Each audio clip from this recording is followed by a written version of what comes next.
तो क्या सफलता का कोई शॉर्टकट हो सकता है, कोई ऐसा रास्ता जो हमें गलतियों से बचाए और तेजी से मंजिल तक पहुंचाए?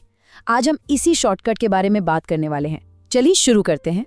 सबसे पहले एक सवाल, क्या हर सबक सीखने के लिए हर गलती खुद करना जरूरी है? क्या हर बार ठोकर खाना ही आगे बढ़ने का एकमात्र तरीका है?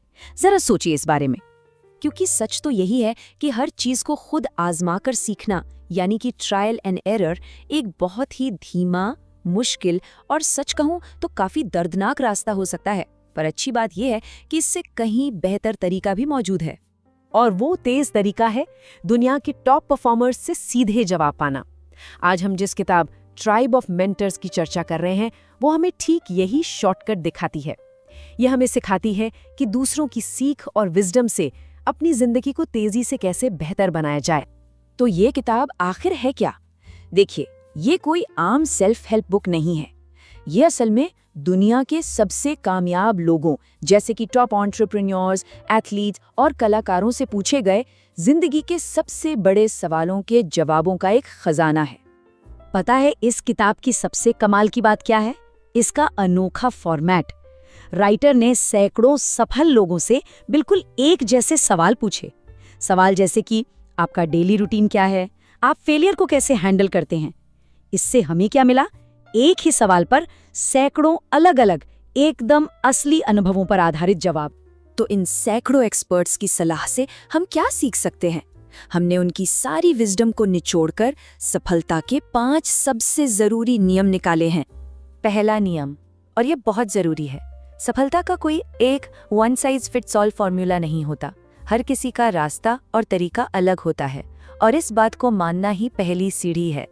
इसे ऐसे समझते हैं, हो सकता है एक मेंटर सुबह तड़के उठकर एकदम फोकस के साथ काम करता हो और दूसरा मेंटर उसका शेड्यूल एकदम फ्लेक्सिबल हो और वो तब काम करता हो जब उसे सबसे ज्यादा क्रिएटिव महसूस हो। और जानते हैं क्या, ये दोनों ही अपनी अपनी फील्ड में टॉप पर है। ये दिखाता है कि रास्ते अलग अलग हो सकते हैं पर मंजिल वही है। दूसरा नियम है रोज की आदतों की जबरदस्त ताकत। भले ही सफलता के रास्ते अलग हों, लेकिन एक चीज है जो लगभग सभी सफल लोगों में कॉमन है, और वो है उनकी आदतें। आप देखेंगे कि लगभग सभी मेंटर्स एक फिक्स्ड मॉर्निंग रूटीन, रोज कुछ नया पढ़ना, रेगुलर एक्सरसाइज और मेडिटेशन या माइंडफुलनेस जैसी आदतों की बात करते हैं। मतलब साफ है, छोटी छोटी आदतें ही लंबे समय में बहुत बड़ा फर्क पैदा करती है। अब आते हैं तीसरे नियम पर, जो कि एक तरह का माइंडसेट शिफ्ट है। असफलता अंत नहीं है, ये सीखने के लिए जरूरी डेटा है। टॉप परफॉर्मर्स असफलता को एक फाइनल रिजल्ट की तरह नहीं बल्कि एक फीडबैक की तरह देखते हैं। जैसा कि इस किताब में बार बार कहा गया है, कई मेंटर्स कहते हैं कि असफलता सफलता का एक जरूरी हिस्सा है। उन्होंने अपनी गलतियों से ही सबसे ज्यादा सीखा है। ये सोचने का एक बहुत ही पावरफुल तरीका है ना? चलिए अब चौथे नियम की बात करते हैं। सफल लोग हमेशा सीखते रहते हैं। वो कभी ये नहीं मानते कि उन्हें सब कुछ आ गया है। उनकी सीखने की भूख कभी भी खत्म नहीं होती।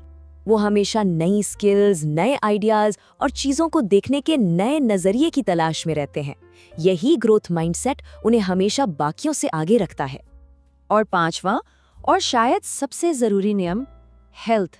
सेहत कोई ऑप्शन नहीं है, ये हर चीज की नींव है, चाहे वो शारीरिक सेहत हो या मानसिक। क्योंकि देखिए, बात बहुत सीधी है। अगर किसी के पास फिजिकल और मेंटल एनर्जी ही नहीं होगी तो लंबे समय तक सफलता को बनाए रखना नामुमकिन है। सेहत के बिना बाकी सब कुछ बेकार है। तो ये थे सफलता के 5 नियम। अब जब हमने मुख्य बातें समझ ली हैं, तो चलिए जरा इस किताब के अनोखे फॉर्मेट की कुछ ताकतों और कमजोरियों पर भी एक नजर डाल लेते हैं। देखिए, इसकी सबसे बड़ी ताकत ये है कि इसमें थ्योरी नहीं बल्कि टॉप एक्सपर्ट्स के असली अनुभव हैं। एक ही टॉपिक पर आपको कई अलग अलग मुंह देखने को मिलते हैं। लेकिन हाँ, इसका एक दूसरा पहलू भी है। इसमें कोई कहानी जैसा फ्लो नहीं है और कभी-कभी इतनी सारी जानकारी एक साथ मिलना थोड़ा भारी लग सकता है। तो अब सवाल ये उठता है कि इस सारी जानकारी का, इस सारी समझ का किया क्या जाए? अगला कदम क्या होना चाहिए? वैसे इस किताब को इसकी प्रैक्टिकलिटी और असल जिंदगी से जुड़े ज्ञान के लिए 5 में से 4.4 की जबरदस्त रेटिंग मिली है। ये रेटिंग खुद बताती है कि ये कितनी काम की किताब है। और आखिर में इस पूरी बातचीत का सार बस एक लाइन में है। दूसरों के अनुभव और बुद्धिमानी से सीखकर हम अपनी जिंदगी को तेजी से बेहतर बना सकते हैं। बस यही इस किताब का और हमारी इस चर्चा का सेंट्रल आइडिया है। तो जाते जाते एक सवाल अपने आप से पूछने वाला है, इन मेंटर्स की बताई गई इतनी सारी आदतों में से वो कौन सी एक आदत है जिसे आज से, अभी से अपनी जिंदगी में शामिल किया जा सकता है? शायद इसी एक छोटे कदम से एक बड़ी शुरुआत हो।